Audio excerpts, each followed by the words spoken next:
Assalamualaikum warahmatullahi wabarakatuh. Kami dari bidang generasi muda ingin kita ngobrol-ngobrol santai ya. Ngobrol santai mengenai politik dalam perspektif anak muda. Oke, siap. Dalam menyongsong bagaimana tahun 2024 ini anak muda Kota Samarinda ikut terlibat langsung dalam proses pemilu tahun 2024 ke depannya. Nah, mantap ini. Jadi sebelumnya kita perkenalan dulu nih. Saya Ketua Bidang Generasi Muda Partai Gelora DPD Samarinda, dan untuk ini Bang Ardian. Saya Ardiansah, saya Kepala Biro Pendidikan Generasi Gelora Muda Kota Samarinda. Oke. Alhamdulillah, sehat selalu. Jadi ini anak muda kita bergabung di Partai Gelora untuk menghidupkan kesadaran politik anak muda. Ya, kira-kira gitu ya. Betul sekali, sebab anak muda sebagai pelopor negara ke depannya ini akan menjadi sebuah aspek dan tempat yang baru, wadah yang baru untuk menyongsong Indonesia ke depan. Sebab anak muda tahun ke depan itu pasti akan lebih bertambah jumlahnya, dan juga anak muda ini harus memiliki potensi yang lebih besar daripada zaman-zamannya sebelumnya. Karena kenapa? Tantangan zaman ke depan itu semakin besar dan harus kita lalui tanpa terkecuali. Bagaimana, Bang Handi, dari tanggapan tersebut? Ya, mantap ya.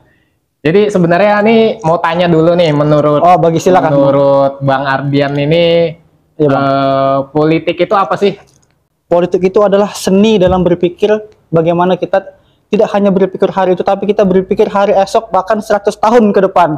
Jadi kita tidak hanya hari itu, 5 tahun, 10 tahun, 20 tahun, tidak. Tapi ini kita berbicara tentang masa yang panjang dan masa yang akan datang, seperti itu. Kalau pandangan saya, bukan berarti politik itu tentang hal yang kotor, korupsi, nepotisme, itu tidak. Itu cara politik lama. Kita harus dengan cara yang lain, cara yang baru. Arah baru Indonesia. Benar sekali, Bang Handi. Jadi anak muda sekarang ini bicara tentang arah baru. Arah baru, betul sekali. Jadi menurut Bang Handi, apa sih intisari dari politik? Kalau menurut Bang Handi lagi. Jadi sebenarnya politik itu kan tentang kekuasaan ya sebenarnya. Ya, betul sekali. Jadi dalam politik itu kalau dulu ada kerajaan, ada militer. Nah, kalau politik sekarang ini kan kita mengadopsi pemilu langsung. Jadi gimana kita mencapai kekuasaan itu ya lewat pemilu. Terus kalau dulu kita mau dapat kekuasaan itu nggak bisa, karena yang punya kekuasaan itu ya yang punya darah biru, darah bangsawan. Dan ada juga yang sistem kayak militer harus kudeta. Kudeta gitu ya, seperti itu ya. Jadi politik itu sarana untuk mendistribusikan sumber daya alam dan juga mendistribusikan sumber daya manusia seperti itu. Ya, jadi mengatur masyarakat gitu, kira-kira kan gitu. Nah, yang kita lihat kan kenapa banyak orang anak-anak muda apatis itu biasanya karena partai politik itu dikelola oleh segelintir orang. Betul sekali. Oleh dinasti, keluarga. Jadi akhirnya yang terpilih ya lo lagi ya kan. Kitanya kapan kan, seperti itu kan. Kitanya kapan. Jadi alhamdulillah ya di Partai Gelora ini kita menghadirkan kultur demokrasi gitu. Partai politik ini jadi tangga naik buat siapapun yang mau mengabdi lewat jabatan-jabatan publik. Jadi kita buka kerannya, karena kan partai politik itu fungsinya apa sih sebenarnya? Kita kan balik lagi ke situ ya. Jadi partai politik ini dibentuk sebenarnya untuk mewadahi orang-orang yang mau, ya kembali ke tadi, yang mau mengabdi, mendistribusikan kekuasaan itu sama sumber daya alam itu ya. Jadi lewat partai politik kita dicalonkan. Ya mungkin kalau dulu itu yang masuk di partai ya orangnya itu aja. Betul sekali. Ya kan? Tidak ada potensi anak muda. Jadi anak muda itu hanya sebagai penonton. Ya cuma gimmick aja kan akhirnya. Tidak bisa seperti itu kalau sekarang. Sepertinya anak muda ini harus tampil, dia terlibat dalam situasi politik. Ya. Kalau zaman dulu kita partai anak muda, tapi anak mudanya cuma sekedar disuruh pasang bendera. Sebagai juru kampanye misalnya. Ya. Jadi kita khususnya anak muda Partai Gelora ini mau menghadirkan kultur yang baru, karena politik ini kan soal menciptakan masyarakat baru ya. Betul sekali. Khususnya masyarakat Modernisasi. demokratis, yang modern, equality before the law. Nah, kesamaan di atas hukum ya. Jadi kira-kira kita Seperti ini sama dan setara ya. Betul sekali. Haknya sama. Jadi kedepannya apa ini dari Bung Ardian yang bagusnya dilakukan anak muda gitu? Ya bagus, baik, terima kasih. Kedepannya anak muda ini kalau bisa untuk mencapai sebuah proses itu tentu kita melakukan hal yang namanya itu harus tampil kepada masyarakat terlebih dahulu, karena kita ini kan langsung berhadapan kepada masyarakat, kita memberikan nilai-nilai politik yang harus kita berikan kepada masyarakat, dan tentu pemahaman, dan juga satu yang paling penting adalah pendidikan politik kepada masyarakat. Itu yang paling penting yang harus kita tampilkan kepada masyarakat sebelum kita menampilkan ide kita dulu. Artinya kita berikan dulu pemahaman politik itu seperti apa kepada masyarakat, dan itulah yang harus kita berikan sebenarnya supaya persepsi politik saja pada masyarakat itu tidak hanya sekedar korupsi, KKN dan seterusnya. Karena pandangan saya terkait politik itu, masyarakat khususnya Kota Samarinda ini memandang politik itu sangat kotor, tidak ada baiknya. Tapi pada akhirnya masyarakat akan ikut juga memilih orang lewat partai itu. Artinya kan ada ketidakpastian terhadap politik itu sendiri. Artinya kita memang harus kembali kepada Undang-Undang Nomor 2 Tahun 2020 tentang partai politik, yaitu pendidikan politik. Bagaimana menurut Bang Hardiansyah? Ya, betul itu ya. Jadi kita bangun kesadaran politik benar dari itu pendidikan ya. politik, Pendidikan akhirnya politik. orang sadar politik. Sebenarnya ya itu karena ini Bung Ardian ini membahas soal korupsi ya. Jadi jadi sebenarnya apa sih? Memang kan realitasnya begitu ya. Sekarang ini ya memang nggak bisa dipungkiri. Semua aspek di politik seperti itu. Jadi banyak yang korup lah ya kan. Makanya mungkin itu anak muda apatis bahkan skeptis ya. Tidak ingin terjun masuk ke dalam itu, tidak mau masuk. Jadi sebenarnya kenapa sih ada korupsi? Nah, kira-kira apa nih tanggapan Bung Ardian nih? Ya karena kenapa ada korupsi? Karena memang dari politiknya itu sendiri sudah belum bisa memanajemen anggotanya dalam biaya pembiayaan politik. Yang namanya pembiayaan politik itu kan tidak hanya keluar dari diri pribadi, tapi bagaimana dari partainya itu, kemudian partai tersebut bisa memanajemen keuangan partainya. Sebab kita lihat partai-partai yang besar sekarang itu, misalnya partai A itu dia bisa mengeluarkan 3 miliar dalam pemilihan legislatif saja. Itu partainya atau orangnya itu? Itu orangnya untuk membayar ke partainya. Ini kan sudah besar sekali, sudah bisa buat gedung sekolahan 3 miliar itu. Artinya kan sayang sekali. Kalau dibanding dengan gajinya, dan fasilitas itu nggak sesuai. Nggak sesuai sekali. Artinya kan orang sudah berjuang uang, meskipun dia menang kalah tidak bakal kembali. Artinya dari awal sudah rugi. Nah, jadi struktur partai ini harus memang kita perkuat dari segi manajemen keuangannya. Artinya bagaimana para kadernya itu tidak hanya keluar uang, tapi dia idenya yang diperlukan, buang uangnya, bukan uangnya sebenarnya. Bagaimana idenya itu bisa tersalurkan kepada masyarakat, dan partai pun juga bisa terangkat citranya dan bisa dipercaya oleh masyarakat ke depannya. Bang Handi. Jadi Bang Handi gimana itu? Berarti ini ya, manajemen keuangan.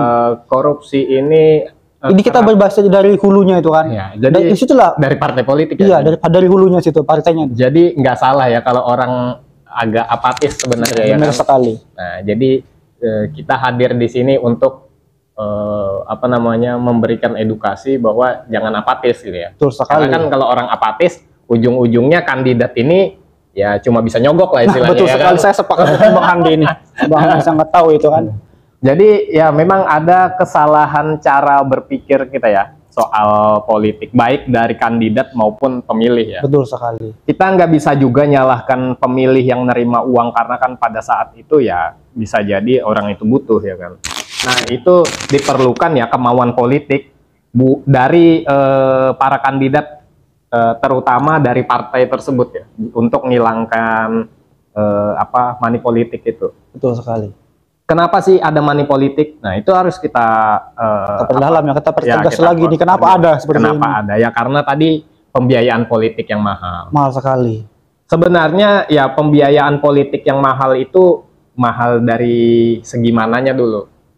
Jadi kan mahalnya mungkin karena kita harus turun ke jalan, ya kan, pasang baliho, sosialisasi lah ya. Kalau dihitung-hitung sebenarnya nggak terlalu mahal sebenarnya kalau kita mau serius ya. Serius, betul sekali. Yang bikin mahal itu kan karena orang nggak punya ide, akhirnya cuma punya uang, ya udah nyogok aja lah. Iya, itu kan sebuah yang namanya kita politisi itu kan tidak harus yang namanya uang terus. Iya. Artinya kan kita harus juga action, tampil lah. Iya. Tidak hanya uang. Kalau uang minta kerja aja, ngapain kita jadi politisi kan? Nah, iya betul. Kalau cari uang mending kita jadi pengusaha aja nah, ya. betul sekali, gak usah politisi kan. Karena polisi ini memang sarana untuk menempati jabatan publik tadi ya kan, Nah, betul sesuai sekali.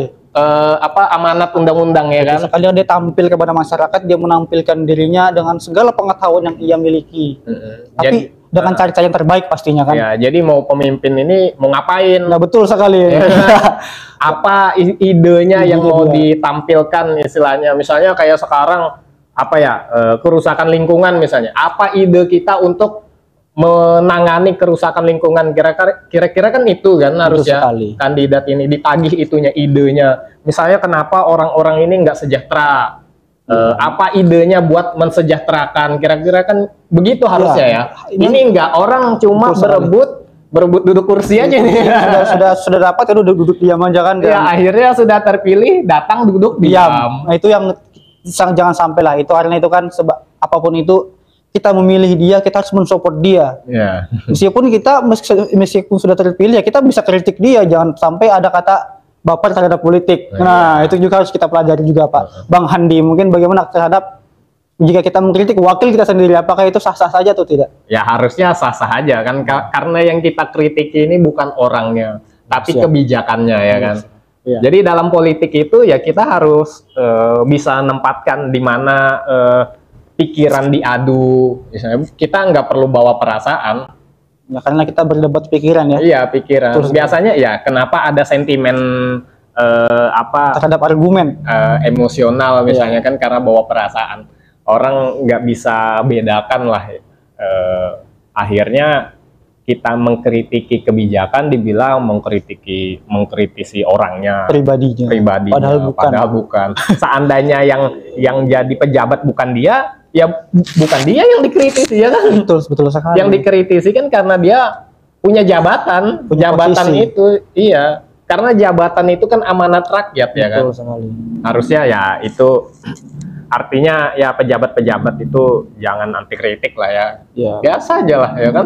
Anggaplah itu sebagai vitamin dari rakyatnya sendiri kan. Iya, biar nggak salah jalan lah kira-kira kan gitu. Betul sekali. Namanya kita manusia itu kan kalau dia lurus-lurus tapi ada beloknya kan ditegur. Makanya jangan sampai salah nih. Makanya kita sholat itu kan tunjukkanlah kami ke jalan yang lurus. Nah, betul sekali. Tiap hari kita baca tuh. Sholat 5 waktu itu ya. Iya, Al-Fatihah ya kan.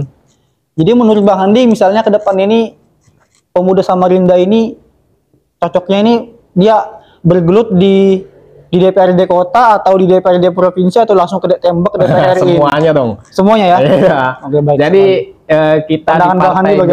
kita di Partai Gelora ini kalau bisa kita memunculkan tokoh-tokoh ya. Siap. Artinya sebenarnya kan partai politik ini kalau diibaratkan apa namanya